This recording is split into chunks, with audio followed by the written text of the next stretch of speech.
헤롯 왕조를 탄생시킨 헤롯 대왕은 특이하게도 유대인이 아닌 이두메인이었습니다. 이두메인은 아브라함의 외아들 이삭의 쌍둥이 아들 가운데에 첫 아들인 에서의 후손들로서 성경은 그들을 가리켜 에돔인이라고도 부르고 있습니다. 이두메인들은 자신들 역시 아브라함의 핏줄을 이어받은 아브라함의 후손이었기에 자신들과 유대인들을 별다르게 구별해서 생각하지 않았습니다. 하지만 이삭의 두 아들 가운데 둘째 아들인 야곱의 후손만을 유대인으로 간주하는 유대인들의 관점에서 본다면 이두메인들은 유대인과는 본질적으로 다른 이방인이었습니다. 따라서 이두메인인 헤롯 대왕이 유대인의 왕이 되었다고 하는 것은 이방인이 유대인의 왕이 된 것을 의미했습니다. 그것은 누구보다도 혈통을 중요하게 여기는 유대인에게는 있을 수 없는 일이었습니다. 그런데도 이스라엘 역사상 그런 일이 있을 수 있었던 것은 당시 이스라엘이 로마 제국의 치하에 있었기 때문입니다. 태어날 때부터 권모 술수가였던 헤롯 대왕이 로마 황제의 환심을 사서 유대인이 아닌 이방인이면서도 유대인의 왕좌를 차지할 수 있었던 것입니다. 이처럼 헤롯 왕조가 이방 혈통이었기에 헤롯 대왕은 그의 집권 기간 내내 소위 채찍과 당근 정책을 병행해야만 했습니다. 한편으로는 로마 제국의 신임을 잃지 않기 위해서 유대인들로부터 혈세를 짜내어 로마 제국에 상납하면서 이방인인 자신에 대해서 왕권에 도전하려 하는 세력은 철저하게 제압하는 철권 통치를 행하였습니다.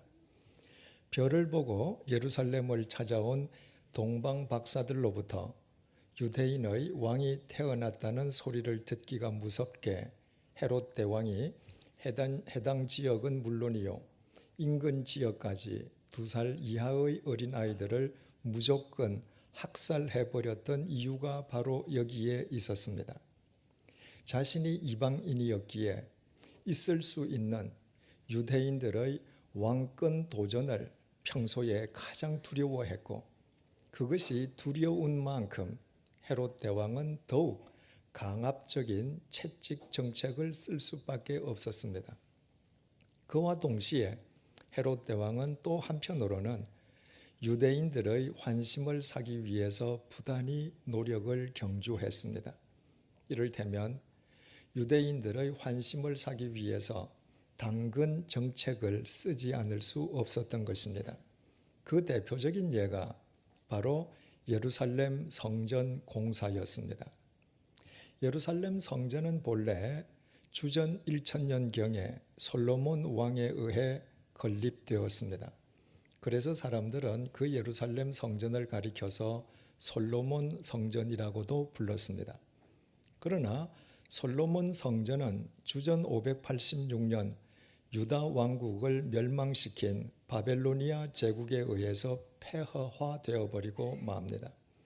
그 이후에 주전 536년부터 다윗 왕의 직계 후손이었던 수룹바벨의 지도하에 예루살렘 성전 재건 공사가 시작되었고 예루살렘 성전이 파괴된 지 정확하게 70년 만인 주전 516년에 예루살렘 재건 공사는 완공을 보게 됩니다. 그래서 사람들은 완공된 성전을 가리켜서 제2성전 혹은 성전 재건 공사를 주도한 수룹바벨의 이름을 붙여서 수룹바벨 성전이라고도 불렀습니다. 그러나 헤롯 대왕이 주전 37년 헤롯 왕조를 세우고 유대인의 왕좌에 앉을 때는 재건된 수룹바벨 성전이 이미 500년이나 되었을 때였습니다. 다시 말씀드리면 500년 동안 수룹바벨 성전은 퇴락할 대로 퇴락한 상태에 있었습니다.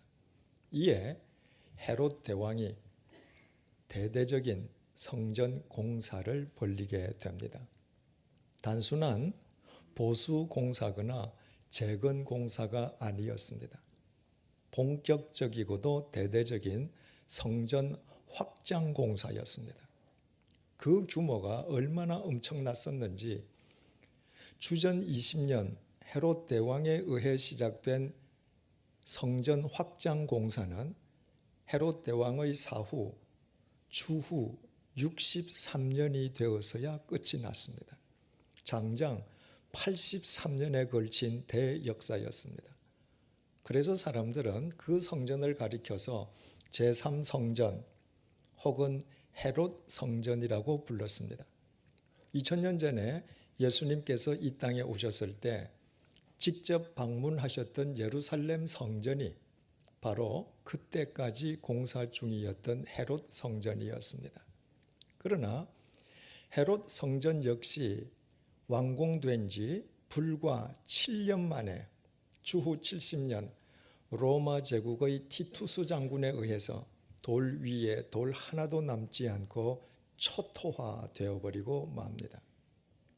여하튼 헤롯 대왕이 온 국력을 기울이면서까지 그처럼 대대적인 성전 확장 공사를 시작했던 것은 하나님에 대한 남다른 경외심의 발로가 결코 아니었습니다. 그 이유는 오직 하나, 이방인 왕으로서 유대인들의 환심을 사기 위함이었습니다. 예루살렘 성전을 대대적으로 확장함으로써 성전을 자신들의 생명처럼 중시하는 유대인들의 마음을 확실하게 사로잡아 자신의 왕권을 더욱 공고히 하기 위함이었습니다. 결국 헤롯 대왕이 기뻐했던 것은 자신의 왕권, 자신의 권력에 지나지 않았습니다. 이와 같은 역사적인 배경을 알고 오늘 본문을 들여다보면 그 깊은 의미를 보다 쉽게 이해할 수 있습니다. 1절에서 3절을 보시겠습니다. 그때에 헤롯 왕이 손을 들어 교회 중에서 몇 사람을 해하려 하여 요한의 형제 야고보를 칼로 죽이니 유대인들이 이 일을 기뻐하는 것을 보고 베드로도 잡으려 할새 때는 무교절 기간이라. 이미 말씀드린 것처럼 본문의 헤롯 아그리빠 역시 헤롯 대왕의 손자인 이두메 사람이었으므로 그 또한 자기 할아버지를 본따서 유대인의 왕으로 있는 한 채찍과 당근 정책을 답습하지 않을 수 없었습니다. 본문의 때는 무교절 때였습니다. 무교절은 이스라엘 백성들이 이집트의 노예살이에서 해방된 것을 기념하기 위한 유월절을 포함해서 7일 동안 계속되는 절기로서 이 기간 동안 옛 조상들의 고난을 기리는 의미로 누룩을 넣지 않는 떡을 먹는다고 해서 이 기간을 무교절이라고 불렀습니다. 그런데 해마다 무교절이 되면 예루살렘 성전에서 유월절 제사를 드리기 원하는 유대인들이 온 사방에서 예루살렘으로 몰려들었습니다. 그 숫자가 어느 정도인가 하면 최소한 100만 명 이상이었고 많을 때는 200만 명에 이르렀다고 역사가 요세푸스가 기록하고 있습니다. 고작 몇만 명의 인구에 불과한 성읍에 일거에 100만 명 이상의 대인파가 몰려든다면 그 자체만으로도 가공스러운 사건이 아닐 수 없었습니다. 그래서 예루살렘의 통치자들은 해마다 무교절이 되기만 하면 밀란이 일어날 것을 가장 크게 두려워했습니다. 예루살렘에 삽시간에 100만 명 이상의 사람들이 운집했을 때 유대인들의 종교적 열기와 민족주의적 열기가 서로 맞부딪혀서 상승작용을 일으키면서 사소한 사건도 정치적인 폭동으로 비화될 위험성이 있었기 때문입니다. 빌라도 총독이 예수님의 무죄를 확신하면서도 예수님을 십자가에 못 박아 죽이라는 유대인들의 압력에 굴복해서 마음에도 없이 사형을 선고했던 것 역시 그날 저녁부터 유월절이 시작되기 때문이었습니다. 이미 그때 수없이 많은 유대인들이 동서남북에서 예루살렘에 운집해 있었기에 혹 그들이 정치적인 폭동이라도 일으킨다면 빌라도 총독 자신의 군대로서는 도저히 진압할 도리가 없었습니다. 그래서 빌라도 총독은 유대인들의 환심을 사기 위해서 자기 마음에도 없이 예수님에게 사형을 언도했던 것입니다. 빌라도가 기뻐했던 것 역시 자신의 권력, 자신의 욕망이었습니다. 그래서 빌라도는 이 땅에 인간을 구원하러 오신 예수 그리스도와 얼굴을 맞대면하고 1대1로 이야기하는 은총을 입었음에도 불구하고 자신이 기뻐하는 권력을 지키기 위해 진리이신 예수 그리스도를 십자가에 못 박아 죽여버리고 말았습니다. 헤롯 아그리파 역시 마찬가지였습니다. 무교절이 다가오자 온 각처에서 수많은 유대인들이 예루살렘으로 운집할 것을 예상하면서 헤롯 아그리파는 유대인들에 의한 폭동이 일어날 것을 우려하지 않을 수 없었습니다. 그래서 이방인이었던 헤롯 아그리파는 무교절 기간 동안에 혹 있을 수도 있는 폭동 또는 밀란을 사전에 예방하기 위해서 확실하게 유대인들의 환심을 사두어야 할 필요가 있었습니다. 바로 그 필요의 충족이 야고보 사도에 대한 참수형으로 나타났습니다. 유대인들이 십자가에 못 박아 죽인 예수가 살아났다고 증언함으로 인해서 유대인들이 눈엣 가시로 여기고 있는 그리스도인, 특히 교회의 지도자인 사도의 목을 침으로써 무교절이 시작되기 전에 유대인들의 환심을 살 수 있다고 계산한 것이었습니다. 헤롯 아그리파의 계산은 정확하게 적중했습니다. 유대인들은 야고보 사도가 참수형을 당해 죽은 것을 더없이 기뻐했습니다. 그 사실을 확인한 헤롯 아그리파는 사도 가운데에 우두머리 격인 베드로마저 투옥시켜 버렸습니다. 내친 김에 베드로의 목까지 쳐서 유대인들의 마음을 확실하게 사로잡아두기 위함이었습니다. 이처럼 헤롯 아그리파가 기뻐했던 것은 야고보 사도가 참수형을 당한 것을 기뻐하는 유대인들의 기쁨이 아니었습니다. 헤롯 아그리파가 기뻐했던 것 역시 자신의 왕권, 자신의 권력, 자기의 욕망일 뿐이었습니다. 오직 자신의 욕망만이 자기 기쁨의 근원이요, 동기요, 대상이었기에 헤롯 아그리파는 애당초 진리나 정의와는 거리가 먼 사람이었습니다.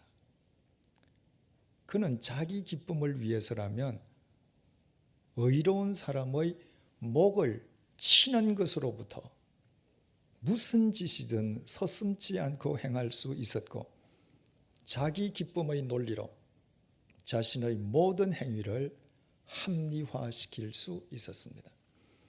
한마디로 자기 기쁨의 논리에 사로잡힌 헤롯 아그리파는 선과 악도, 의와 불의도 구분할 수 없는 우둔한 인간에 지나지 않았습니다. 이런 의미에서 헤롯 대왕과 빌라도 총독과 헤롯 아그리빠는 모두 다 똑같은 인간들이었을 뿐입니다. 다윗은 시편 37편 4절을 통해서 이렇게 찬양했습니다. 또 여호와를 기뻐하라. 그가 내 마음의 소원을 내게 이루어 주시리로다. 이 구절과 관련해서 한 성도님이 제게 여호와를 기뻐한다는 것은 구체적으로 무엇을 의미하는지 물었습니다. 제가 그분에게 장사치가 기뻐하는 것이 무엇인지 묻자 그분은 물론 돈이라고 대답을 했습니다. 제가 또 술꾼과 도박꾼이 기뻐하는 것이 무엇인지 물었습니다. 그분은 술꾼과 도박꾼이 기뻐하는 것은 술과 도박이라고 답했습니다. 제가 다시 물었습니다. 왜 장사치는 돈을 기뻐하고 왜 술꾼과 도박꾼은 술과 도박을 기뻐합니까? 그 성도님이 잠시 생각한 뒤에 이렇게 답변했습니다. 장사치가 돈을 기뻐하고 술꾼이 술을 기뻐하고 도박꾼이 도박을 기뻐하는 것은 그들에게는 그것이 삶의 목적이기 때문입니다.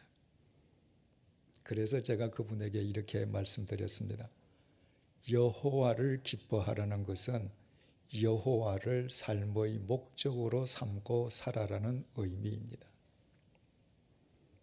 부도덕한 장사치는 바르게 돈 버는 것을 절대로 기뻐하지 않습니다. 수단과 방법을 가리지 않고 긁어모은 돈 자체만을 기뻐합니다. 그에게는 돈 그 자체가 삶의 목적이기 때문입니다. 술꾼과 도박꾼은 바른 삶을 기뻐하지 않습니다. 가족을 속이는 것은 말할 것도 없고 가족의 돈까지 훔치고 가족들에게 물질적으로 정신적으로 피해를 주면서까지 술을 마시고 도박하는 것만을 기뻐합니다. 그들에게는 술과 도박이 삶의 목적이 되어 있기 때문입니다. 헤롯가의 사람들과 빌라도 총독은 진리를 기뻐하지 않았습니다.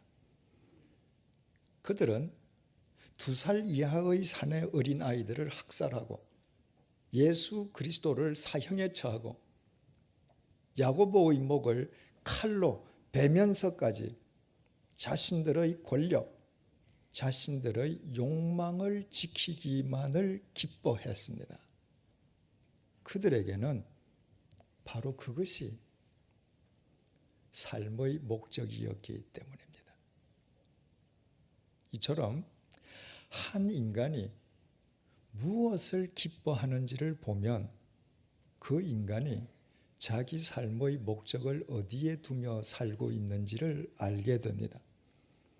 예수님께서는 요한복음 8장 29절을 통해서 이렇게 말씀하셨습니다. 나를 보내신 이가 나와 함께 하시도다. 나는 항상 그가 기뻐하시는 일을 행함으로 나를 혼자 두지 아니하셨느니라. 예수님께서는 하나님께서는 언제나 당신과 함께 하셨다고, 하나님께서는 단 한 번도 당신을 혼자 내버려 두신 적이 없다고 고백했습니다. 예수님께서는 그 이유인즉 당신이 항상 하나님께서 기뻐하시는 일만 행했기 때문이라고 친히 밝히셨습니다. 바꾸어 말씀드리면 예수님께서는 이 세상 그 무엇보다 오직 하나님만을 기뻐하면서 하나님만을 당신 삶의 목적으로 삼으신 분이셨습니다.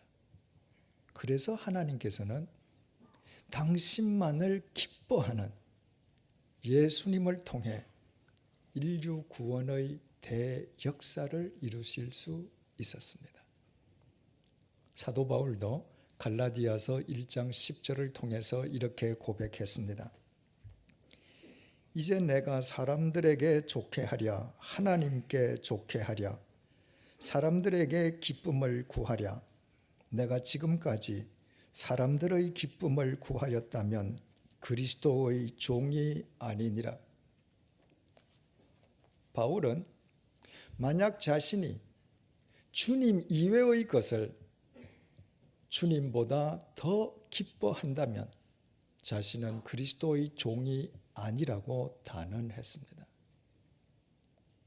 사도 바울은 일평생 이 세상 그 무엇보다도 삼위일체 하나님만을 기뻐하면서 삼위일체 하나님만을 자기 삶의 목적으로 삼는 삶으로 일관했기 때문입니다.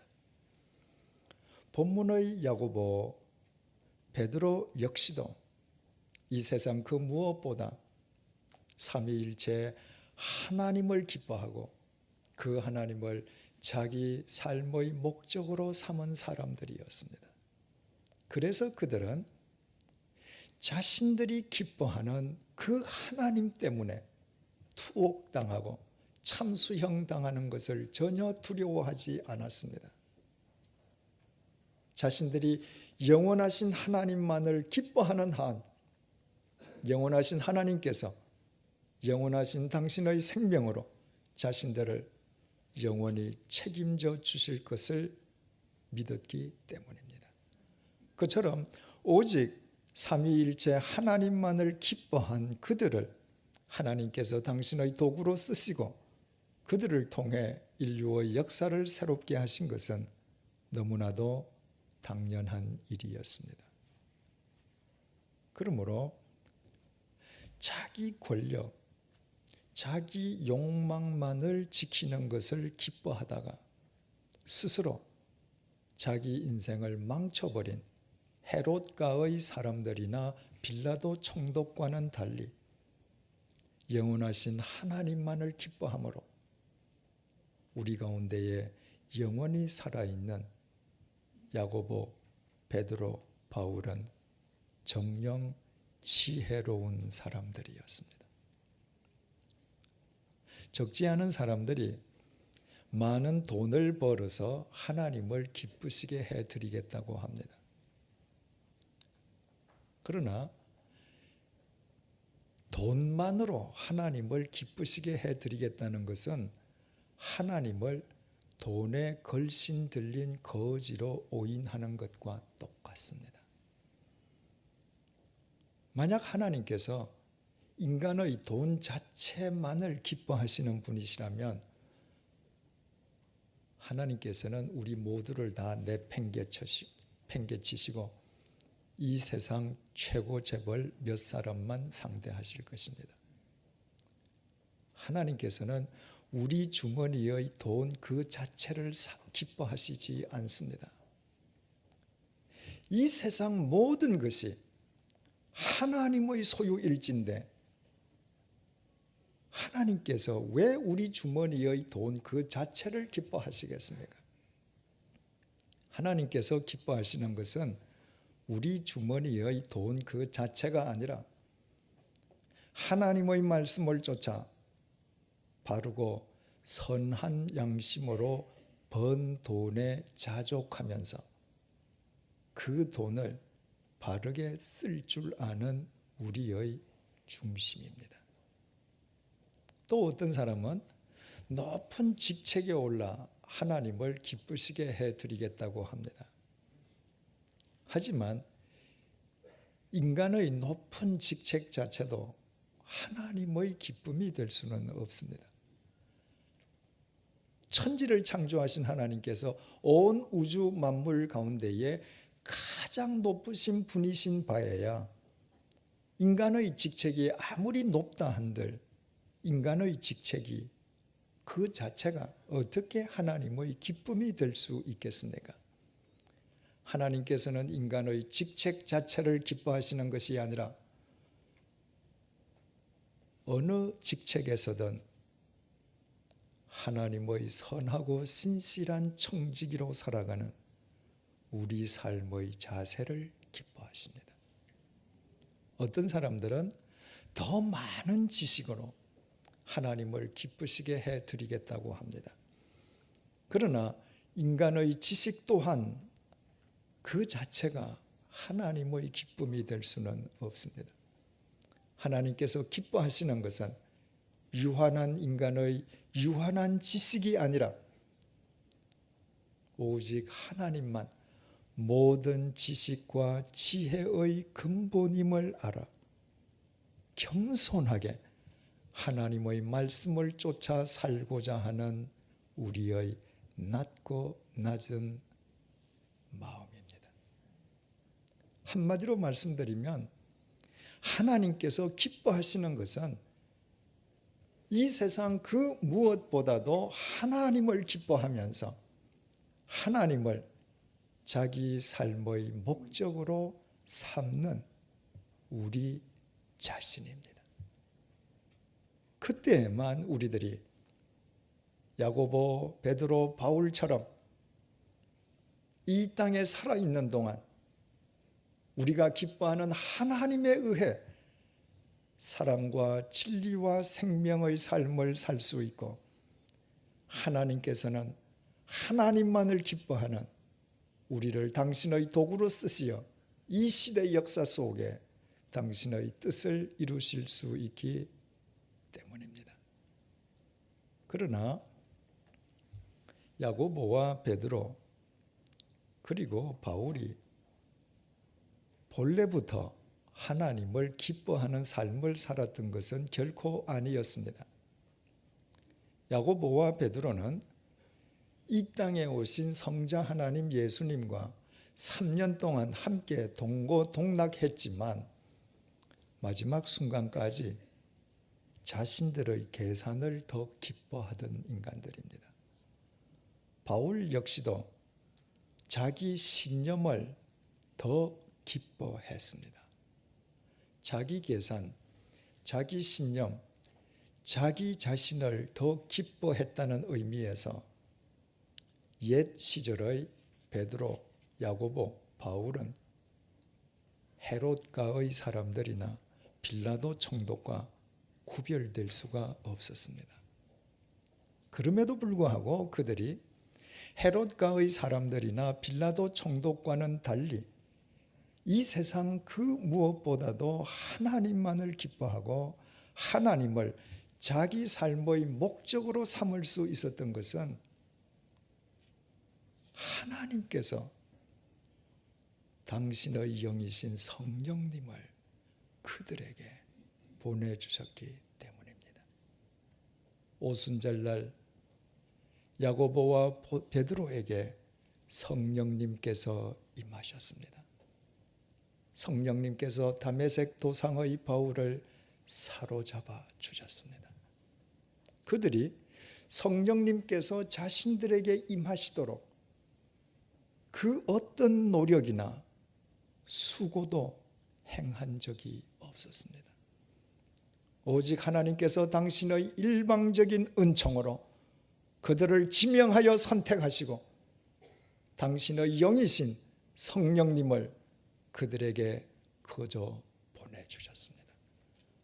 그래서 그들은 헤롯가의 사람들이나 빌라도 총독과는 달리 성령님의 인도하심 속에서 하나님만을 기뻐하는 삶을 살 수 있었고, 하나님께서는 그들을 인류의 역사를 새롭게 하는 당신의 도구로 사용하셨습니다. 2000년 전 야고보와 베드로, 바울에게 임해 주셨던 그 성령님께서 이미 우리에게 임해 계심을 믿으십니까? 성령님께서 이미 우리에게 임해 계시기에 우리가 한 번도 뵌 적도 없는 2000년 전 지구 반대편을 거쳐간 나사렛 예수가 우리의 구세주 되심을 우리가 믿을 수 있게 되었고, 예수 그리스도 안에서 하나님을 아빠 아버지로 부르는 하나님의 자녀가 될 수 있었음을 믿으십니까? 그렇다면 이제부터 우리에게 남은 것은 야고보처럼, 베드로처럼, 바울처럼 오직 말씀과 기도 속에서 성령님의 이끌림을 받으며 사나 죽으나 이 세상 그 무엇보다도 하나님을 기뻐하고 진리요 생명이신 하나님을 우리 삶의 목적으로 삼고 살아가는 것입니다. 그때에만 이 땅의 크리스천 정치인들은 대중의 인기에 영합하기 위해서 자기 영혼을 파는 어리석음을 버리고 오직 하나님의 공의 위에서 모든 위협과 위험으로부터 이 나라를 바르게 지키고 이끌어갈 수 있습니다. 그때에만 이 나라의 크리스천 공직자들은 예수 그리스도 안에서 명실공히 국민을 섬기는 국민의 모습이 될 수 있습니다. 그때에만 이 땅의 크리스천 기업인들은 돈을 목적이 아니라 수단으로 삼으면서 하나님의 선하고 신실한 청지기로 살아갈 수 있습니다. 그때에만 이 땅의 크리스천 교육자들은 인간의 영혼과 인격을 바로 세우는 진정한 스승이 될 수 있습니다. 그때에만 우리 모두는 한 사람이라도 더 많은 영혼을 살리고 마땅히 사랑해야 될 사람을 사랑하면서 이 세상을 새롭게 하는 우리 시대의 야고보, 베드로, 바울이 될 수 있습니다. 무엇보다도 우리가 성령님의 빛 속에서 하나님을 기뻐하고 하나님을 우리 삶의 목적으로 삼을 때에만 감옥에 투옥된 베드로가 참수형을 당하기 전날 밤 그 절박한 마지막 순간에서조차 평안하게 잠을 잘 수 있었던 것처럼 우리는 어떤 상황 속에서든 참 평안을 누릴 수 있습니다. 참 평안은 밑에서부터 혹은 옆에서부터 오는 것이 아니라 언제나 위로부터 오직 하나님으로부터만 내려오기 때문입니다. 기도하시겠습니다.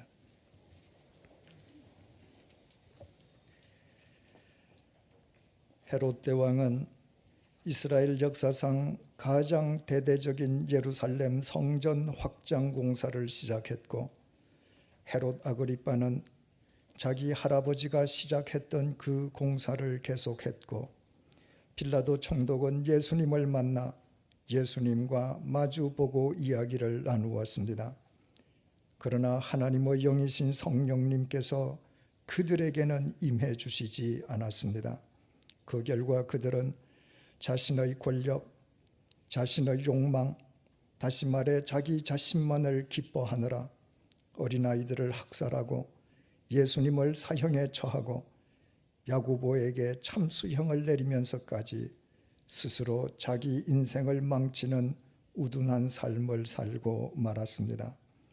그러나 그들과는 감히 비교도 할 수 없을 정도로 보잘것없는 우리에게 하나님의 영이신 성령님께서 친히 임해 주셨음을 감사합니다.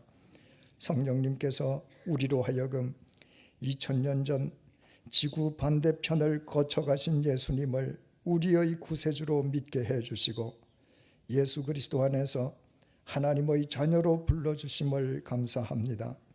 오늘 뜻깊은 성령 강림 주일을 맞아 성령님께서 우리에게 임하셨음이 우리의 공로나 우리 노력의 결과가 아니라 철저하게 하나님의 선물이요 은총임을 재확인시켜 주셔서 감사합니다. 이제부터 우리 모두 말씀과 기도 속에서 성령님께 이끌려 살면서 오직 하나님만을 기뻐하는 이 시대의 야고보와 베드로 그리고 바울이 되게 해 주십시오. 성령님의 인도하심 속에서 하나님만을 기뻐하는 우리로 인해 이 나라가 모든 위협과 위험 속에서도 하나님의 공의 위에 더욱 든든하게 세워지게 해 주십시오. 성령님의 빛 속에서 하나님만을 기뻐하는 우리로 인해 우리의 가정과 일터에 진리와 생명과 사랑이 넘치게 해 주십시오. 무엇보다도 성령님의 이끄심 속에서 하나님을 기뻐하는 우리 자신이 어떤 상황 속에서든 세상이 줄 수 없는 참된 평안을 누리며 살게 해 주십시오. 예수님의 이름으로 기도드립니다. 아멘.